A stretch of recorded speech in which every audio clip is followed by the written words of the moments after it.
This is from a story called Origin. I went into the pet store, though I'm not much of a pet person.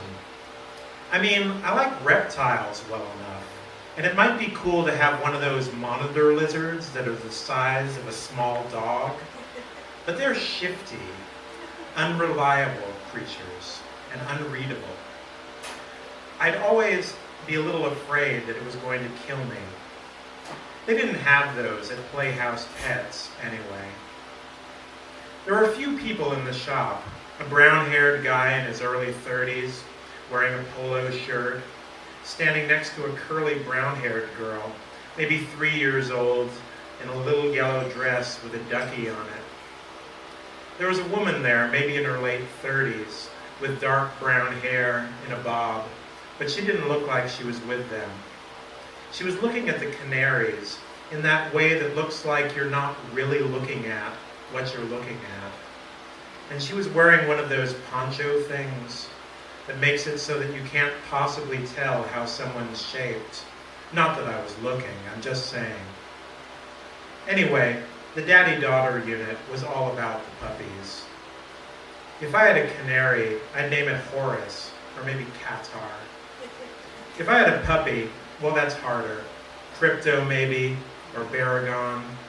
I guess it'd depend on the dog.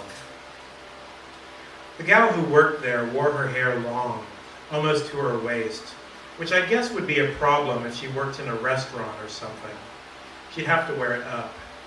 Come to think of it, it didn't seem like the greatest idea for her to have it dangling like that in a pet store. What if something snapped at it with its teeth? Dangling things are tricky with animals.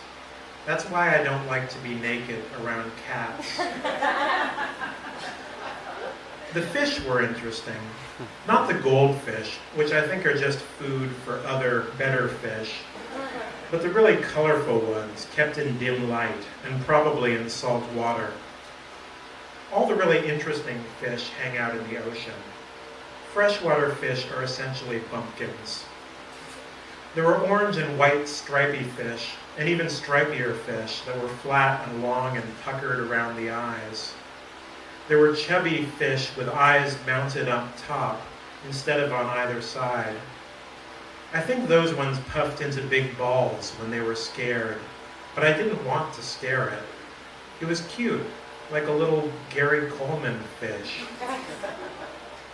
I tried to make it puff up by talking to it. Not out loud, because that would make me look like a loony, but with my brain. Puff up. Puff up! It didn't do anything but swim around looking bewildered and flirt with itself in the mirrored glass. The problem with talking to fish is that they're really stupid. They just swim around in circles all day and discover a really cool little castle over and over and over again. I wondered if that was what Alzheimer's was like. It would be cool if it were. When Alzheimer's patients got really bad, maybe facilities should put Fisher-Price plastic castles in their room so that they would be able to say, "Wow, what's this?" all day. Everybody loves castles. Across from the tropical fish were some big freaky spiders, and also a case of crickets that I thought weren't meant to be pets so much as be fed to pets. I mean, who has a pet cricket? Besides Pinocchio, I mean. And I was pretty sure he squashed it in the original story. I hope the fish couldn't see the spiders, because that's not the kind of thing I would want to discover anew every 30 seconds. Of course, I guess they saw crabs all the time, which were just like armored spiders, only without the whole web thing and the venom. Spiders freaked me out. I think they freak everyone out, unless they've trained themselves to take them in stride. There's some kind of biological imperative hardwired into our brains, right up there with eat and fuck and establish dominance. There's a lesser, holy shit, a spider, get it off, get it off, get it off, trait that we carry from way back when we were hairy and threw bones in the air and freaked out around monoliths. They only sold big, hairy, especially freaky-looking spiders in pet stores. Because people who had spiders for pets wanted to freak other people out. And the little guys you find behind the wardrobe don't make much of an impression. That's why they're free. The girl who worked there passed by casually to feed the fish, although she might have passed by on purpose to make sure I wasn't trying to stuff some creepy spider into my sweatpants. She smelled cinnamony. "Let me know if you'd like some help," she said, which is one of the less irritating ways for salespeople to insinuate themselves. No pressure. She had a Southern California accent. Not a Valley Girl thing, just kind of LA. I'd never been to LA, except to go to Disneyland, but I watched TV. Everybody knows what LA sounds like, because that's where our entertainment comes from. The same way we've all seen that big desert cliff from all the Star Trek episodes countless times. You begin to recognize these things if you watch enough TV. "Yeah," I said, sort of surprising myself, because usually I avoided talking to people in stores. I was wondering if any of these spiders are irradiated. "I'm sorry, Iranian, you said?" she asked. "I think they're mostly from South America." "No, I mean like exposed to radiation." "They're all healthy spiders, sir," she said. "No, I mean, they look perfectly healthy," I said quickly, even though I'd never given any thought to whether spiders looked a little peaked, and wouldn't have begun to know how to gauge their state of well-being. "I just mean, did any of them come from labs or anything?" "All our animals come from reputable pet supply dealers and have not been experimented upon, sir," she said. It's funny how no one says "sir" anymore, unless they don't like you. Somehow in this informal culture, politeness has become its own opposite. People are polite only when they want to be rude. I really didn't want the cinnamony pet shop girl to think I was some kind of creep or animal rights activist, so I thought I'd better get off the spider thing altogether. Puppies were safe. Everybody liked puppies.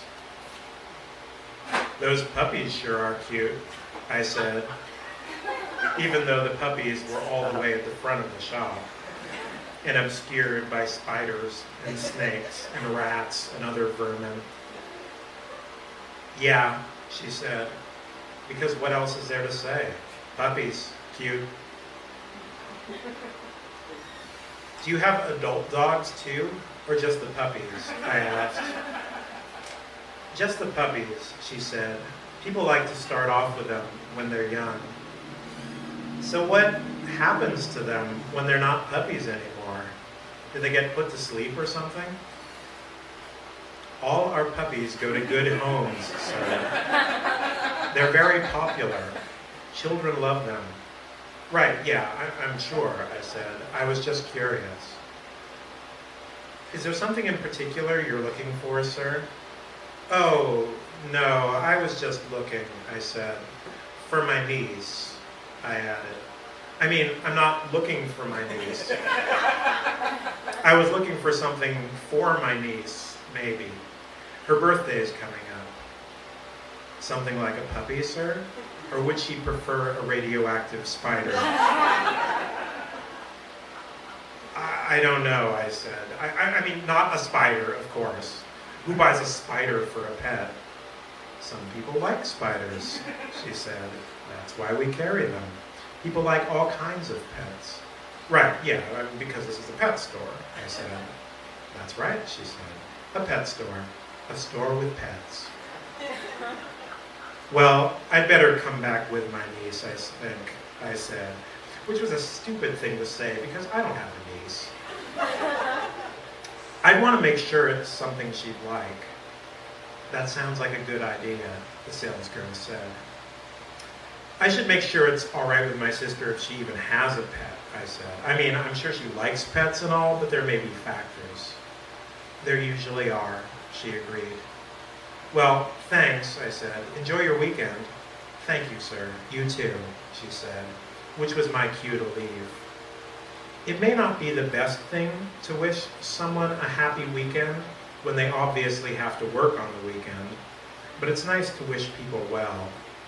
Honestly, I thought I'd salvaged that conversation pretty well. Ended on an up note. Always leave them wanting more. Or at least not wanting to stuff your mouth with spiders.